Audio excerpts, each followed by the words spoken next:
And let me send it over to Facebook. Be right back.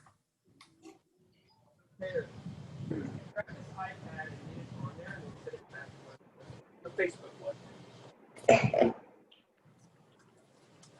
Just go inside. No, go inside. Just get it on there and then put it back. This one, the little one here, on the Facebook feed. Okay. Yeah, just. You want me to bring that one? Back here so I can see it. Then I can read the questions. No.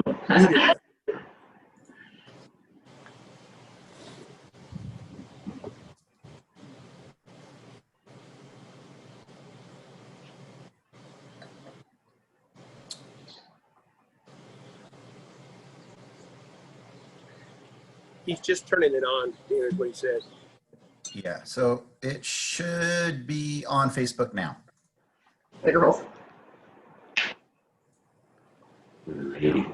Joining us again, Steve and Martha Hewitt. It looks like you're back again. There they are.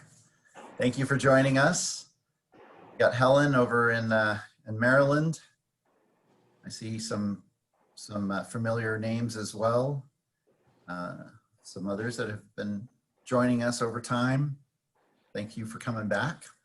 We'll get started here in just a second once our whole Facebook thing and people have had a Helen on the boat.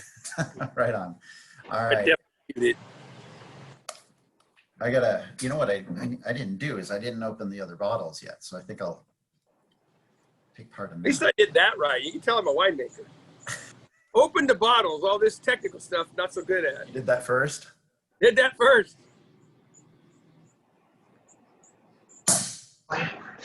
Should we do the other upside down? Again. Thank you very much. All right. Looks like we're getting a few more people. I think Facebook is starting to fill up with some people. All right. What I dreamt. Yep.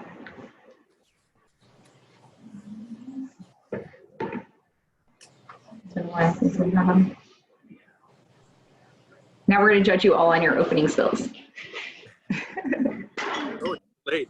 That's kind of scary. I like to use this. This is a lot easier. There we go. Okay. All open. Those went a little heavy. Cool. Okay. We're just a few minutes in. So if everybody is ready, we can begin. Okay, we got a good crowd over there on Facebook. So, and I'm sure more and more people will start joining us here in a minute. So, hey everyone, welcome back to another Paso Wine Zoom Hangout. I'm Chris Toronto with the Paso Robles Wine Country Alliance, your host for these Hangouts. Today I'm going to be hanging out with a few winemakers and owners of some properties that not only make really great wine in Paso, but are making sparkling wine in Paso. And there's a reason for that. And we're going to be getting into that here in just a minute. I want to do a quick round robin for our panelists today to let them say hello and a couple of quick words about themselves. I'm going to start with Paul Hoover, who is right below me. I don't know what it looks like on your screens, but Paul, say hello and take a minute to tell a little bit about yourself and your brand. Cool. So I knew Chris would go oldest to youngest, so I guess that's why it's me. Anyway, Paul Hoover, Stillwater Vineyards. Been in Paso Robles since 1976, so been around a while. Actually, our tasting room opened 17 years ago. So at the time we were about the 50th tasting room, which didn't mean much then. That was not a big deal. Now it sounds like we've been here a long time. Chris could probably tell us how many tasting rooms we have. So anyway, Paul Hoover, Stillwaters, checking in, saying hi, making sure I don't talk too much. Right on. Thanks, Paul. Steve Gleason with Four Lanterns Winery. Hello. Hi, everybody. I'm Steve Gleason at Four Lanterns Winery. If you're in Paso and you're heading west on 46, you know, if you get off the 101 like you're going to Cambria, we're down on your left, and you can see the vineyard. It's terraced and goes up this very steep hill. It's kind of tough to find the driveway, but that's where we are.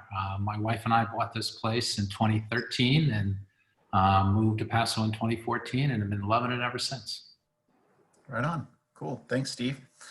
And now, basically, the impetus of like why we're doing this show is because of Rava and Lauren Rava, who has been such a gracious host a few times now when I've brought journalists out to her beautiful property, is kind of like our anchor, if you will, on this show. Lauren, say hello and introduce John too, if you would. Thank you, Chris. My name is Lauren Rava. My husband and I started Rava Wines, purchased the property in 2010 and just opened in 2017. So today is actually our three-year anniversary. With the help of John Clark, our winemaker, we've worked with him for over 25 years on the commercial vineyard side. So when we opened, we decided to specialize in sparkling wines, and here we are. Great, thank you very much. And sparkling wine. So sparkling wine, in the past from Paso, you rarely even saw a bottle, and if you did, just note that it was a process to get to doing that. They either were doing really small lots as a little winemaker's side project, or they were utilizing services from an out-of-area facility up in Sonoma. What's so cool is that the Ravas, their focus with sparkling wine basically brought some technology, and we're going to get into that, brought some technology into the region to not only be able to create their own products of sparkling wines, which I know that you have many SKUs of sparkling wines, but they also are able to almost act like kind of like a custom crush or a custom house for people who want to be able to, like our winemakers, Steve and Paul, who want to be able to make sparkling wine at different varying levels of style and degree and whatever it might be. So it's really helped our region, if anything, now have a footprint in sparkling wine. Lauren, why sparkling wine? What was this whole kind of idea of doing and creating Rava wines and focusing on sparkling? Well, it was sure a process. We started in 2014 to find a place to make a sparkling wine for our new event facility. And just like all the other winemakers in town, we had a hard time finding somebody locally. So we ended up making our first vintage, our first cuvee in 2015 with the help of John Clark. And we processed our wine at the wine group and had another custom facility process it for us. 200 cases, really small lot, took a lot of work, a lot of traveling. We loved the process, and then we decided to commit to purchasing machines and do it for the long term. So we saw a need for it, and here we are. It was their vision. Their vision was to make sparkling wine in Paso Robles. It was a great vision. It's a fantastic vision because it's, I mean, truly, who doesn't like sparkling wine? And now when you come to Paso, you have that opportunity. Was your vision also partly thinking that you would have this as almost like a service, though, to that you can provide to other wineries? Or were you at first just thinking, this is for us and this is our project, and then it was a byproduct? Or Yeah, it was definitely a byproduct. We haven't advertised it. It's been word of mouth, and we've been able to help a lot of our fellow winemakers create small lots of sparkling wine. So it wasn't our original business plan, and it ended up being a great way for us to use our equipment on a daily basis and get more people access to small lots of sparkling wine. And so the sparkling wine for you is your focus. For Steve over at Four Lanterns, I know Rhone Wines is really your focus, and you have quite a lineup. You can see a bunch of them in the background there. Knowing that Rava had this opportunity, was this something that you wanted to be able to include in your lineup of wines, or was it also kind of just happenstance? No, it's actually something we thought about and even tried to go down the path 2 or 3 years before we actually made sparkling over at Rava. So we had been talking to a champagne house in little Sonoma and Napa area for a couple of years, and their minimum lots were so huge, and the process of hauling your wine all the way up there, and the distance was just too much. You don't feel like you're part of the process. You're not involved, and the lot sizes were too big. So when Rava opened up, we already thought pretty hard about introducing sparkling into our lineup Rhone wines. We also make some really nice Bordeaux's too. So it was a great fit, and we're extremely happy, and they have a great crew over there and wonderful facility. So really worked out nicely. Yeah, right on. Paul, you're their neighbor, actually. They're practically right across the street from you. And I remember you telling me about this new project going in a while back ago. And you were pretty excited back then at the time. Was that because you were thinking you were going to be starting to make sparkling wines? And also tell everybody what else you make, though. So we grow 14 varietals. I mean, our business model is we're primarily Bordeaux's and Rhones, but you know, we grow a lot of stuff. So our business model is we're a 4,000 case, you know, direct to the consumer only winery. And then we sell grapes to about 12 wineries around town. So, I mean, I was trying to remember, to be honest. So I can remember when Lauren's father-in-law says, hey, I'm going to have a wedding over at the place. There's going to be a few fireworks. Just wanted you to know. And That was my wedding. Her wedding. And I was like, oh, okay. Well, then I saw the fireworks and I said, wow, this girl must really be special. This is one big fireworks going on there. And that's kind of like what you'd see in Washington, D.C. tonight. I'm like, whoa. So I think if I remember it right, and Lauren could probably refresh my memory, as she was completing the event center, the anomaly in town was an event center that could hold 1,000 people. I mean, really didn't exist. And so I was just excited to see it. So I was like the little neighbor going, hey, when can I get a tour? When can I get a tour? And then I was touring it with Lauren with my jaw dropping going, oh my God, this is so exciting. And that was a call I made to you, Chris, just saying, you're not going to believe what's about to happen across the street. So I think what probably happened in that tour is Lauren was showing me, you know, the assembly line and some of the other stuff. And I probably said, hey, I'm your neighbor.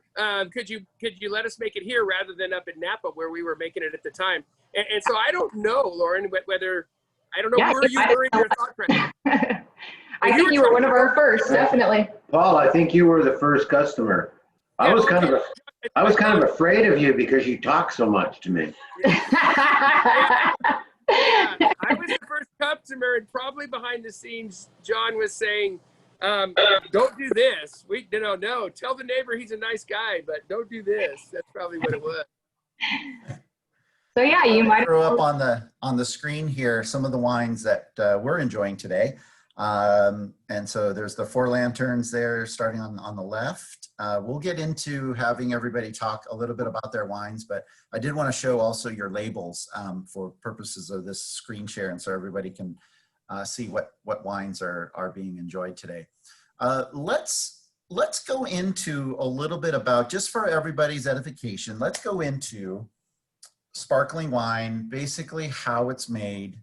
Lauren, you shared some videos, and I'll tell everybody watching, the volume on them isn't all that great for this medium, this purpose right now. And so instead, I think Lauren is just gonna go ahead and kind of almost narrate ahead, and then we can watch these videos. They're about maybe 10 seconds long each or so, so they're very short, but it gives you an idea of some of the equipment that's being used for sparkling wine here in Paso.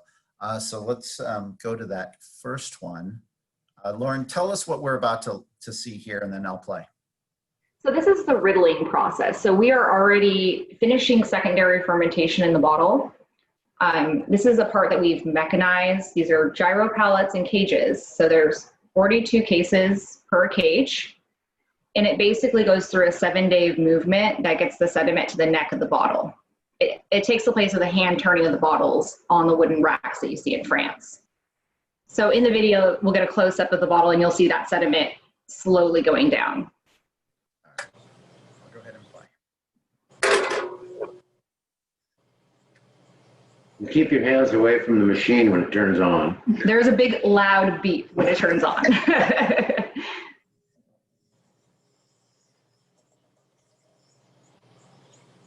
So that is me telling you the process again. This is what the bottle looks like during secondary fermentation. Yeah. So real quick for everybody too, we'll get into this one here, but Also, keep in mind a base wine is made, and so there is an actual wine made in the sparkling wine process. There is a point in time that maybe some sugar and yeast could be added. After that, there's a secondary fermentation. There's potentially that autolysous yeast basically sitting on the lees that will happen after that. Then there's the disgorgement that happens that we're going to be seeing here. Then the dosage, and then we have sparkling wine. So let's get into this video. Go ahead and prep it for us. Yeah, definitely. So this is a cage that has finished the riddling process. So it's neck down. All the sediment is in the neck of the bottle. I'm then putting it into a glycol neck freezer. So this creates a little sediment ice cube, and that's how we separate the dead yeast cells from the clean wine, finished product. Cool. So we'll run through this one. You can see the crown cap that's on the wine during that tirage process.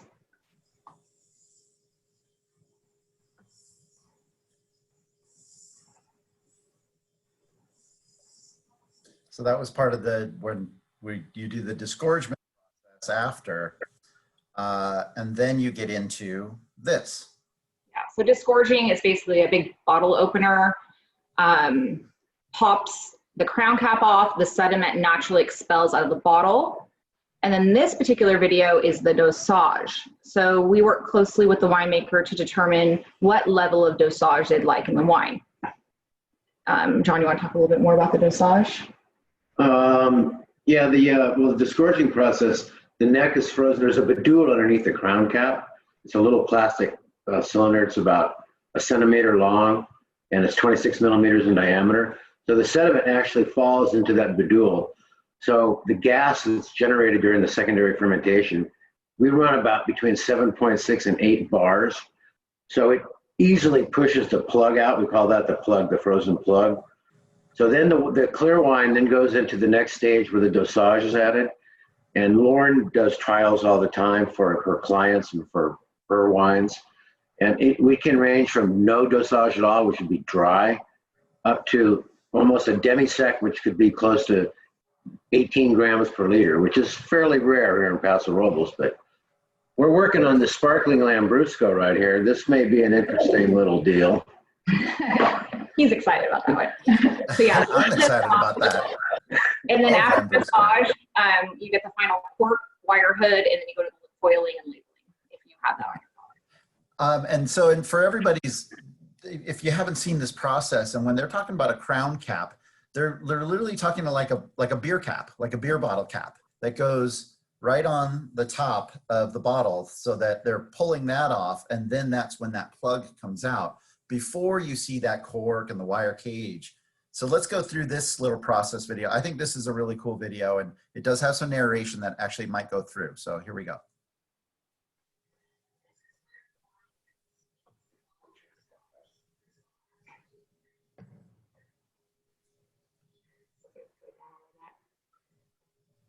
So that little needle is preset, and it's injecting the correct amount of mils per bottle based on what we chose prior to disgorging.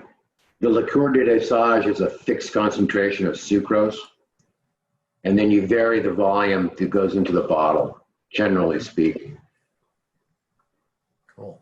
But we're always happy to work with the winemaker, and sometimes we've had people come in with their own, proprietary dosage.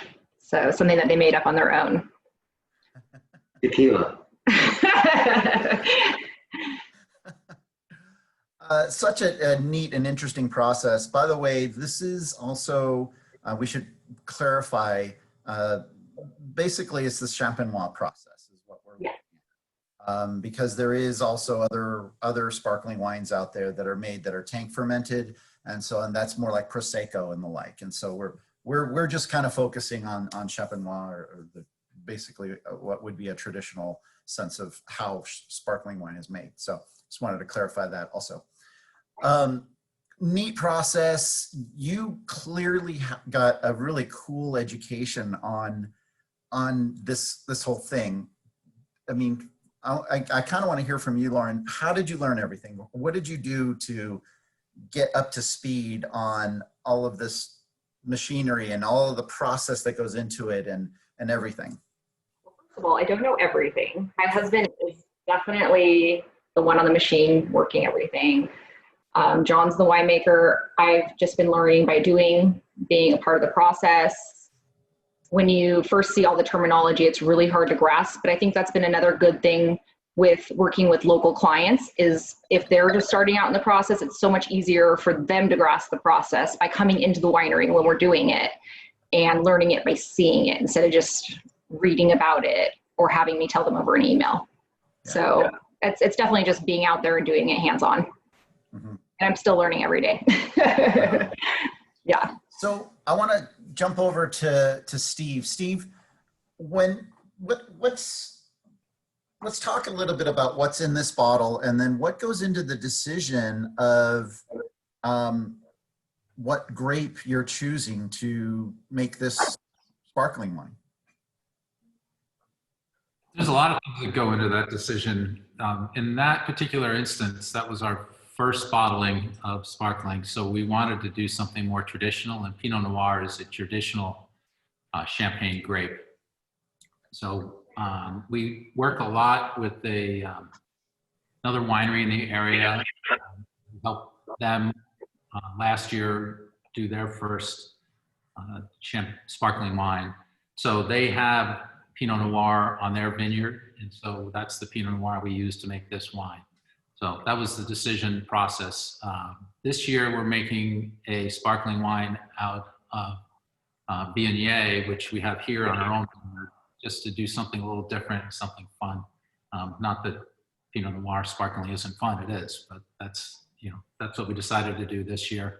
And part of it was a little bit COVID driven, we had extra grapes because people aren't buying as much grapes this year as they had been. So we decided to use our own grapes to make the sparkling this year. And Viognier, for those of you who haven't had much of it, is in terms of mouthfeel is very similar to a Chardonnay, different flavor profile, but a similar mouthfeel. And Chardonnay is also a classic champagne grape. So we thought that would be fun to try Viognier for this year's sparkling.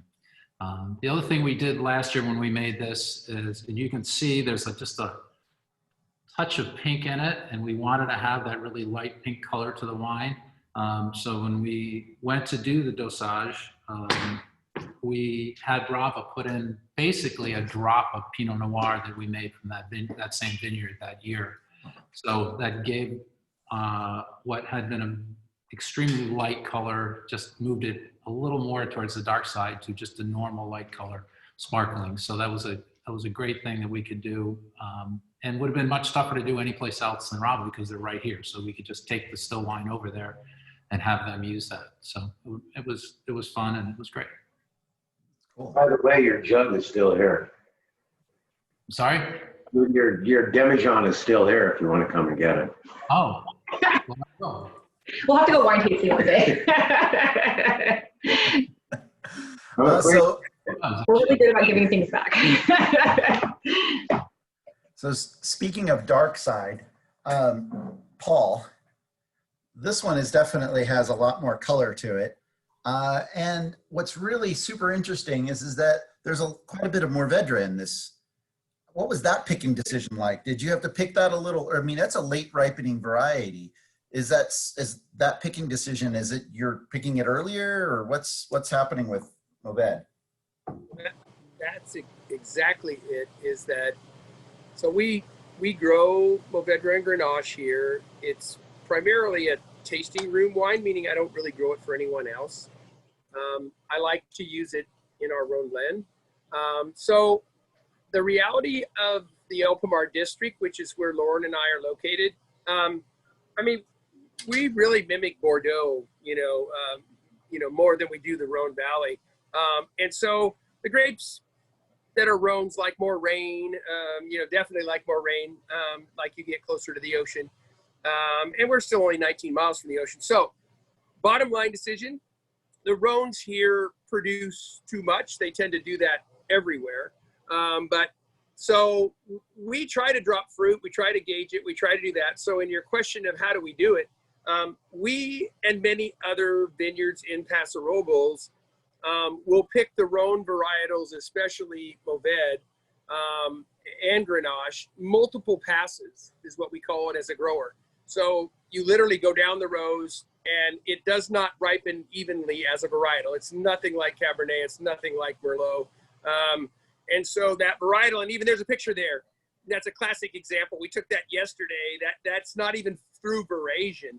And I think it's a good picture to look at because you can see there's some berries in there that are different colors. And that's just typical of the varietal, you know, and so what we do, we pick early. I call it my banana theory. So you have early, underripe in essence, and then middle, and then late. And that's the way we make our rosé, by doing a saignée process where we'll pick those grapes, pull off the early juice, which intensifies the red wine. Very, very commonly done in Paso. And so we've done that on our rosés for a while here. And so when I started talking with John, because I was the first to admit I didn't know anything about making, you know, a sparkling. So he said, well, use that earlier date. You use that earlier, younger, high in acid, low in pH. So that's how it all started. And actually we missed it a little bit the first time. But I think we got it down now. I actually think the version that's on the lees right now is probably the best we've ever done. So this is 50% Grenache, 50%. So we have a rosé that is the same version of this, but harvested about 3 weeks to a month later. Oh, wow. Yeah. There's a quick shot of the vineyard there at Stillwater's with not exactly in the frame, but across the street and a little bit to the left would be where Rava is. In their facility. Very cool. I think that was the first red varietal we had done for sparkling as well. Oh, okay. So, yeah, before we did the Negro Morrow of our own. And it causes challenges, you know, dosage. It's John will be the first one to tell you that they don't all ferment and bottle and do everything the same way. But we really like it. It's unique. You know, and so that's one of the reasons we wanted something that was, we make quite a few white wines here and rosés. So it was fun for us to have a sparkling version. I use a very terrible terminology, but I'm never embarrassed about anything stupid I'll say. So when everybody asks me, how do I make it? I say, well, we make the wine and then John sparkles it for us. So I don't think sparkles it. I don't think sparkles it's a real word, but it definitely defines that big, long process you saw with a lot of words I can't pronounce. I just say make it fizzy. Yeah. Real fizzy. They sparkle it for us. Yeah. So that's the great thing is every winemaker can put their, you know, own unique touch on the base wine and all the different areas and AVAs. Well, They all taste different. Steve, this is the first time I've tasted your wine in a while. This is pretty nice. Yeah. Are you doing pretty well with it? Yeah, it's one of our top selling wines. I'm glad. Let's do it again. Yeah. Well, You got the Viognier, right? Yeah, that's right. We need to open the Stillwaters now. Speaking of that, of the Viognier, so I drove by early, what was that, Saturday, I think, and I saw on you have this terrace vineyard, and I'll put it up on screen here in a second, but it looked like you guys were out there, still dark out, and I see lights on tractors. Was that the Viognier that you were picking for this next sparkling? Yes, your timing was perfect. We started at 3 a.m. and had all the fruit in by about 7. So. And you kept them up for a call at 3. That's right. And we were on the call that night. That's right. We're going to bed after this. So let me go ahead and get that up here. That's why people always say happy harvest, because they're walking around punch drunk from working too many hours. Convince themselves they're glad they pursued this as a career. I tell you what, Steve, just for everybody too, the other day we were doing our bottle swap and I caught Steve at like 2:30, 3 o'clock in the afternoon. And I think you had mentioned that you'd been up since about 3 a.m. and man, did you look tired. So everybody out there thinking that this is a glamorous business, gosh, Steve, I felt tired looking at you. I love when everybody comes and they said, this is what I want to do when I retire. So that's our vineyard right there. So the Viognier that we're making the sparkling from are on those terraces that are going up that steep hill, which is just a big chunk of calcareous stone. So What Great. did you pick it at? You get it like 18 and a half, 19? 19.2, 20.3 came in. Perfect. Yeah, so excited. What's really interesting about Steve's Vineyard here, I remember I took a group of journalists here, and something I learned when we were standing on top of that terrace is that the line in between Willow Creek District and Templeton Gap District literally goes right through the bottom part of this vineyard, I believe, right, Steve? That's right. So as you're looking at the picture, the part closest to the camera is in the Templeton Gap, and you can see there's a tree on the left with a little shed behind it. That's the line where the Willow Creek starts. So behind that shed and to the right and up the hill and down the back of the hill is all Willow Creek. So we have about 1/8 of the vineyard is in the Templeton Gap, because the line goes kind of diagonally from that shed to 46, which would be right to the camera. So you can claim the best of both AVAs, right? You can't do that. I tried. They wouldn't let me do it. Too close to call. Like, it's tough. And this looks like a early winter, harvest is done shot from is this the home? That's our other, yeah, so we have a vineyard around our home. That's the Cabernet you're looking at. And you can see the house in the background is actually windward. Okay. They grow Pinot back there, but just a beautiful time of year here in Paso, coming up in the fall and early winter. Yeah, absolutely. We're looking forward to it, I suppose. Oh, and Jackie threw in an extra picture, by the way, so. Yeah, that's a normal picture for us, her laughing at me. Lauren, let's talk, and where did John go? Let's talk about wine, and then we're going to kind of swing back to other wines as well. But this Blanc de Blanc, which is traditionally made out of Chardonnay, I believe, right? Yeah, I chose that one because it was our first vintage, not this particular one, but it was the first varietal we ever made in 2015. We made 200 cases, 100% Chardonnay, Monterey County. What was unique about it was we added a little bit of a brandy dosage with the sugar dosage, so it gives it a little bit of body. This is one of your favorites right now, right? Yeah.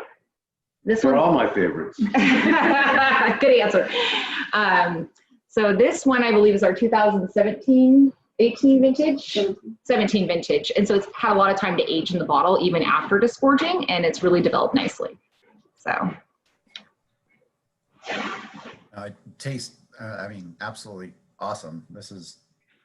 I'm still on it has just a hint of like some caramel and some nuttiness in there that it's just so delicious, and the bubbles are like perfect. I mean, they're tiny and like literally perfect. That was very nice. Yeah. So it has a little bit of a darker straw color to it. Maybe in part because of the brandy dosage. It's done really well. So Good. I like it was our original maiden vintage we did. And the vineyard that the grapes come from is really it's in Monterey County, so the acidity is really high. When Chad, Lauren's husband, picks this stuff, comes in like 18 and a half, 19 bricks, and the acidity is like 12 and a half grams per liter, and the pH is down like 3.1. I mean, that's really a great place to start. Cool. That sounds like a winemakery thing. I don't know if Paul or Steve, you have any comments on that. That's why I brought him. I was actually wondering, so John, mine Viognier came in at like 3.2 and 3.23 or something like that. You think I should acidulate a little or just leave it there? What's the pH? That's the pH, 3.23. Oh, I'm sorry, what's the pH? 7.7, 7.8, something like that. You got a little jump. Yeah. Why not? Okay. Do it now. Don't wait. Round table, right? As we lose Steve. Paul, are you sipping on that Blanc de Blanc then there? I am. And so one of the things that I'm doing is so we feature Central Coast Creamery, goat cheeses here. And I mean, to me, I mean, everybody always asks me, what's your favorite wine? And I'm like, well, that's like asking me, do I put syrup on my steaks versus my pancakes? I mean, I like syrup, but I love all wine. And I enjoy sparkling with cheese because I think, and I also enjoy it, like if I'm just super hot out on a boat, I mean, it's crazy. I wish we could make more screw cap sparkling, but I mean, it's refreshing, but the acidity is what's key for me. I just went through these 3 goat cheeses while I was trying these different, versions. And it's just, I think anybody who hasn't really experienced cheese and sparkling and together, it changes both of them. But I think of all wines, I think sparkling, because of the acidity, really, really does that. So yes, I'm enjoying, the Blanc de Blanc. I mean, the Viognier is different depending on which of these cheeses I had. And then the same thing with ours. So that's my favorite way to have it. It is really kind of an hors d'oeuvre, pre-dinner, refreshing, have it with a little bit of cheese thing. Yeah. Lauren, do you find yourself, when you're talking about sparkling wine, I think so many people associate sparkling wine with a celebration or something special, but you have a lot of SKUs. So are you ever challenged with trying to convince people that sparkling wine is an everyday wine? It shouldn't be a problem at all. I think a lot of people choose to have sparkling at their dinner table on a daily basis for birthday parties, bridal showers, you name it, it's on their table, and it's definitely selling. So It's a really good breakfast wine. So you gotta. I think a classic example, I didn't want to step over Steve there, but. fine. I know I like it. So. Yeah, go ahead, Paul. I think a classic example, I mean, we all have tasting rooms. And in Lauren's case, maybe not so many still wines open, but I mean, any of us that were honest at the end of the day, and we've got, 10 versions of wine available here. If there is some sparkling available, the staff, our professional tasting room staff, that's where they go. At the end of their shift, they're going to go to that refreshing, man, it's an end of a shift. I mean, they practically fight over it. And that's their favorite thing. So, I mean, you could talk to 8 of my employees, put them in there. They'd just be like, horses going to a trough. I mean, and they can drink $80 bottles of Cabernet. They can drink anything they want in there. And yet that first refreshing, my shift's over, I'm going to have a little bit of wine. And it doesn't matter if it's at 10 o'clock at night or in my case, 9 in the morning, because that's when a lot of my shifts end. I just think that's the classic example of people that don't really appreciate it enough. It's just such a refreshing, beverage. And I think if we talk about it, as much as I am not ecstatic about all of the carbonated drinks that are coming into the marketplace, I mean, my kids drink White Claw. I mean, I own a winery. They can drink wine for free, and every time they open one on the boat, I'm like, oh, come on, could you put that in a koozie or something so I don't have to look at it? But, I mean, it's refreshing. And so I think that's the bottom line. That carbonation really, really refreshes the whole process. Yeah. Plus the low alcohol. I think that's what Yeah. is oftentimes really great is that that you can have this and that it's not exactly going to, really make some sort of an impact on you as far as that's concerned. So.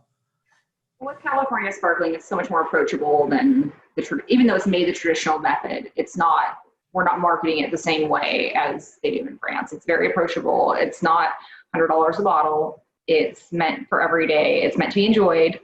And even though we're in a pandemic, we can still celebrate and still enjoy little milestones here and there. I love seeing everybody starting their harvest off with a bottle of sparkling in their grapes. That's been fun. You guys have been sharing those on your page. We have, yeah. It's great to see it when people do that too. We'll take what we can get this year. What are these retail? Let's start with you, Lauren. What do your bottles go for? We're between $30 and $48 per bottle. We have a total of 8 SKUs. So just depends on how small the lot was. Got it. And we're completely integrated grape to bottle. So. Oh yeah. You're looking it up. I love it. Same thing. That's why I gave a range. 42. 42? Good. Yeah, for still waters. All right. Steve? Yeah, ours is 45. Okay, great. Better raise your price more. No. As soon as we start on it, then I'll raise the price. That's great. Do you guys see yourselves potentially growing and having like a couple of these SKUs, Paul and Steve, as far as sparkling, or are you going to stick to one in your lineup? No, I will definitely go that direction. I think it's interesting, you know, tasting the Viognier. I mean, we grow more Viognier and Sauv Blanc. I would say Sauv Blanc is typically not in a typical wheelhouse, but I don't do anything that's in a typical wheelhouse. But I grow more Sauv Blanc than I do Chardonnay. We grow Chardonnay here. I mean, I'm all state, and we want to stay that way. So we don't buy any fruit off the ranch. But no, I'm already thinking of taking some of our Chardonnay. We tend to kind of do it in a Burgundy style anyway. So no, I think next year my winemaker's already talking to me about it. It's like, hey, let's do some more. And so yes, we definitely will probably do then a more traditional, you know, Chardonnay style, a Brut style, and then we'll continue to do the one that we already have a following for. I mean, we're almost sold out, so the answer to that is yes, we'll make more. Yeah, I think that for Paso, we're not. This is really new. This is kind of, you know, something that Paso has never really been known for. I mean, I think right now, if anything, we're being discovered more for some of the white wines that are coming out of our region and how they are. So many scores and the like are saying that, but then also wine critics just in general in a narrative are applauding the white wines from our region. And so I'm sure we'll have a little ways to go before we get a little bit of notoriety, or not terrible word, but more popularity anyway for some sparkling wines.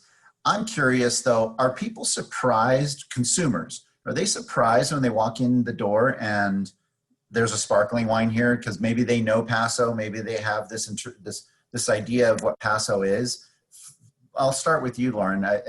Do you see, I mean, you guys bill yourselves as the sparkling house, but for people walking in the door and all of a sudden there's sparkling wine in front of them, are they shocked? Yeah, in the beginning, we definitely got, oh, sparkling in Paso, that's not normal. And, you know, we explained, we originally grew the grapes in Monterey County. We have added Paso Robles varietals to our lineup since then. They're well received. So I feel like we're breaking some of the stereotypes in the tasting room, and now people are coming to us because of that. So it's not as much anymore. But in the beginning, definitely got a lot of questions about breaking the rules a little bit, but I think that's a good thing. And interestingly enough, the odder the varietal, the more it's sold and the more people liked it. So not everyone, but we're sold out of all of our oddball varietals that we did. Oddball is a qualifying term, by the way. Yeah. Is that a technical term? Albarino's, I like Albarino a lot, and it makes great sparkling wine. So does Gruner Veltliner, for that matter. Yeah. Oh, the Gruner. Yeah, we had that during our tour. That was so good. You want to show them your little Oh yeah, this is our next project here. This is I disgorged this about a week ago. It's Negro Morrow, and Chad picked it at about 22.5 bricks with a Palanque with a select head. So it was just basically 85% whole berries. We took the bins, the 1,000-pound bins, dumped it directly into the tank and did a carbonic maceration. It was the weirdest fermentation I've ever seen. I couldn't figure it out, but it turned out pretty good. I didn't want to pump it over because you don't want phenolics in sparkling wine, but we kind of had to pump it over a little bit because I never knew what the bricks was because of the way that the kinetics of the fermentation with the berries and the alcohol, sugar in, alcohol out. But it turned out this stuff is so smooth. When we come to commercially disgorging it, though, I'm a little worried because it really wants to foam a lot. And it's kind of really dark too. It's going to make a mess of the machinery. Where's the Negro from? I'm from a ranch. Right over here, about 100 yards. Sweet. So the only thing we have estate right now is the Grenache Rosé, and now upcoming Negro Morrow. Yeah, How long Muscat. is that going to be open for? How long is what? I said, how long is that little bottle going to be open for? You want to come try? We have fun. We'll get you another bottle. Hey, Steve, similar question to you. When people walk in and they see this lineup of wines and they see you have a sparkling, and they know Paso, what are some of those impressions that you're getting from people? Yeah, we don't have anybody walking in the building anymore, as you well know. Everybody's Sure, yeah. Trick question. And we don't have it on, so we do flight tasting. We started doing flights instead of, we used to open up our menu. We have 18 to 20 SKUs, and prior to COVID shutdown, you could just pick 5 off the list and try any 5 you wanted. But since then, we've gone to a tasting list, and the sparkling is not on the list, and it's still one of our top 3 selling wines. And what I'll do on a Saturday is I'll just walk out, and when the lawn is full and people are out sitting under the trees and at the tables, I'll just pop a cork, and every head turns, and everybody wants to try it. So I just walk around pouring it, and people love it. That's how we sell it. Yeah, it sells itself. That's a great approach. Bucks, they get excited. So. Yeah. We had a question about describing your various vineyards, and Steve, I think we covered yours with the split between Willow Creek and Templeton Gap. Hey, Paul, you love talking about your vineyard and the El Pomar district. Give us a little bit about your vineyard and its varying topography and the like. Well, I was hoping because of the cancellation of the fair, I got to be Wine Grower of the Year one more year, but I guess that doesn't work. You're so strict on that stuff. So Sorry. I thought I'd be the only 2-year guy as Grower of the Year, but yeah. So, I'm known by many of my wineries that buy grapes from us, as kind of their grower. I love that. I was describing it this morning, I think the funnest thing about our industry is we don't really compete with each other. We support each other. So we're always sharing ideas, doing stuff. So I've got the Hillside Cab, which 14 wineries buy from us. I would say if we're known for something, it's our Hillside Cabernet. Chris Eberly openly describes it as the most varietal, authentic Cabernet in Paso Robles. That's why he buys so much of it and bottles it with our name on it. So, I'm the first to say that if I just had to grow one thing here, it would be Cabernet and Merlot, by the way. Merlot does very well here. But, so we grow Chardonnay, Viognier, Pinot Gris, Sauvignon Blanc, and we also, grow Syrah, Mourvedre, Grenache, all of that stuff. Yeah, so I think if Paso is famous for something for sure, is we're almost too good of a region to grow grapes in because we could just grow damn near anything we want. Not that it likes it here. That's why I love to say that my Syrah, my Mourvedre and Grenache, they would rather be over where it rains twice as much as here. And it's not a west side, east side thing. It's really amount of rain because we're the most marine influenced AVA of any of them if you look it up. Because we're that gap they're describing, we're kind of unapproachable. I'm going to be up in the ocean tomorrow. And so people hear about the gap a lot. I like to talk about it. So it's the skinniest part of the mountain range. And you see the wind blowing right now, which I'm appreciating because when we practice, I was in the shade. Now I'm in the sun. But the wind blows through here, every afternoon because nothing really stops it from trying to cool off Bakersfield. So Paso is a wonderful place to grow grapes. It's why so many growers have chosen here over, anywhere. So I can talk on and on and on about growing grapes here, but we're kind of spoiled, in a way. We have challenging harvests like everyone, but it's like Cabernet up in Napa. They run out of season. It's not unusual for them to just run out of heat and start to have rain and start to have other challenges. So we're pretty spoiled if I had to describe many areas that you can grow grapes in. We've always got heat, sometimes too much, as in a week or so ago. So I should knock on wood when I say we always have heat.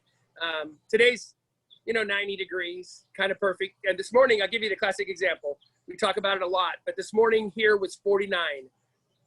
So that diurnal swing that we got today, pretty big one. from 91 when I started the podcast or whatever we call this as an old guy. But I woke up this morning, I'm like, wow, 49, that is so bitchin'. And the reason that's important to winemakers, we need that cold at night to restore that acidity we've been talking about. So we wouldn't make the sparkling we want to make if we kept those temperatures that we had last week and the artificial lack of cooling off because of the fires that were affecting the whole state. Yeah, thanks. That's good. And that wind, though, that Paul's talking about, of course, hits Steve and where he's at over in right there at the Templeton Gap, Willow Creek kind of convergence first, and then it makes its way over. Probably has maybe a 20-minute delay or something like that, I would say, before it reaches over into the El Pomar, if you will, district. Lauren and John, your guys' vineyard across the street from Paul, and it's kind of part of that kind of rolling valley of the El Pomar district. How different is the soil, say, from where you are versus maybe where Paul is? Not much. Yeah, I wouldn't Not say much? much. Yeah. I don't think so, but I mean, I'm not a viticulturist, so I leave that to the grape growers. I just let the grape growers grow the grapes, and then I say, well, you want to make wine, then we'll make the wine out of them. Yeah. So the viticulturists, they do their thing, and Paul's a viticulturist and a winemaker. So He's a jack of all trades. Minus the hillside. So the elevation up on that hillside cab I was talking about, I mean, that's Linate Collado soil. That's the profile. And so I agree totally with what they just said. I mean, once you look out behind me here, I mean, I got 3 different soil types. It's all pretty similar rolling through the valley. But the hillside is actually the alluvial soils that are in Willow Creek versus this hillside up here. They were formed at about the same time. Same soils when you compare. That's why they're named the same. But there's not a lot of that over here, where there's way more of those hills over on the other side of Highway 101. Yeah, that's definitely a link that El Pomar has with the Willow Creek district and Adelaida district is that a lot of that calcareous type of material is there. It's a little bit more eroded away over time, but it's basically the same stuff. It just doesn't come in that chunky form that you might see it in. So we're nearing our time together, but I want to give all 3 of you an opportunity to talk a little bit about what's happening now, what's happening next. Do you have, or I mean, harvest is upon us, but do you have any other virtual things going on or what's up? So Steve, let me start with you. Harvest is the focus right now. We did a lot of virtual tastings when we were shut down, but we haven't done many of them since. And frankly, the foot traffic has gone up dramatically. So on the weekends, we're just trying to keep up with the people walking in the door. So that's what we're doing. We've got, other than, the standard club shipment in October, we've got 3 reserve wines we're going to release at Christmas time, which is a Cab, a Merlot, and a Syrah, which all were 30 months in barrel and then aged another 6 to 8 months after that. So those are going to kind of come out at the end of the year, and we're pretty excited about releasing those wines. Cool. We're really fortunate in Paso in that one thing, great weather, as Paul was just describing. I mean, this is a pretty perfect day right now, but also the outdoor space that exists. And so Steve, I had happened to come by recently and had a good moment to be able to sit out in your outdoor space and have a little taste of wine. And it's such a pleasant environment that you have, and you guys are just doing it right in the way you're serving everybody. So pretty awesome. Paul, what's happening with you next? You've been doing a lot of these types of things too, haven't you? Yeah. So, I love to talk about growing. And so one of my friends during, full COVID shutdown, we've all kind of had to reinvent ourselves. So she's always told me, you're like the Huell Hauser of grape growing. You need to talk about it. You love grapes. You love what you do. It's so easy. So I'm on week 20 of Paul in the Vineyard. And every week from Bud Break, if you go to Stillwater Vineyards in YouTube, please subscribe. I would appreciate that.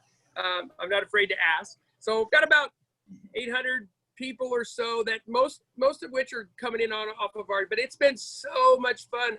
Every week I just go out and say, here's what we're doing. So this, last week we're starting to harvest, we're taking samples, we're telling people. So I'm amazed at how many winemakers have actually called me and said, damn, I love your videos. They're really fun. So those of you that are watching, you're probably pretty interactive with watching things on video. So go to YouTube, Stillwater Vineyards. You can watch 23-minute versions of me from the time we're at bud break. It's even fun to go back and see the spring versus now. And it's going to go all the way. I've committed to 52 weeks of basically your little 3-minute snapshot every week. So it's Stillwater Vineyards on YouTube. So that's what I've been doing. And it's actually helped tremendously. People have found us that never even knew we were here before. That's awesome. And that's what I love. I hate COVID, but I've loved the fact that it's forced all of us to get out of our box and kind of reinvent ourselves. So, our reservation system shows all of these locations behind me. I always joke, it's better to be lucky than smart. I've got a 140-year-old olive grove that you could sit and taste under. And so, it's just really helped me. I think my embarrassing line always was, the wines really don't know how fancy the buildings are. And that was an excuse because I don't have fancy buildings. But I have pretty grounds. And so I love the fact that that's helped us out during this very, very difficult time. Yeah, that you do. You do have pretty grounds out there, as you can see on the video or on the screen right now. So awesome. Thanks, Paul. Lauren, same thing. I mean, gosh, talk about pretty grounds. Your space there is it was hopping the other day when I came by to pick up these wines. So it looks like you guys are still enjoying having people come out to taste outside. Is that right? Definitely. You know what? You've inspired me, Paul. I'm going to come intern for you and learn how to speak on camera because I'm horrible at it. But yeah, we've just been busy. We're in our second week of harvest, primarily the sparkling wines from Monterey County and harvesting for other people. So just busy in the cellar, becoming my kids' new Zoom teacher. So there's that. I know you're dealing with that too, Chris, as a lot of people are. We are excited. We actually just found out today we became SIP certified on all of our ranches. So how many acres? Oh gosh, like 1,100? 1,100 acres in Monterey County, Paso Robles, and our winery. So that was a huge project we were working on. So super excited about that. And coming up with new fun varietals and continuing to help people in Paso make sparkling wine. That's great. Congratulations on SIP certification. So It's been a long time coming. yeah. So if nobody knows what SIP certification is, I highly encourage you to check it out, but it has a lot to do with sustainability and in practice. And it goes from everything from in the vineyard, but also in your own business practices. And as well as production. And so that's a great thing to get in place. So good on you, right on. So thanks everyone for tuning in. Really appreciate it. Next week's show is going to be on distilleries. It's going to feature 3 different distilleries in town that are creating some really awesome craft beverages for our enjoyment. So I'm looking forward to that show and those guests that I'll have on there. I want to say thank you so much to Paul, to Steve, to Lauren. Cheers. Thank you so much for being on with me today and hanging out. Ching ching. Ching ching. And thanks everyone for tuning in. We'll see you hopefully next week. Go to pasowine.com to check out the show schedule. We got some really fun ones coming up. See ya. Thanks. All right. Yeah. Bye. Come on over.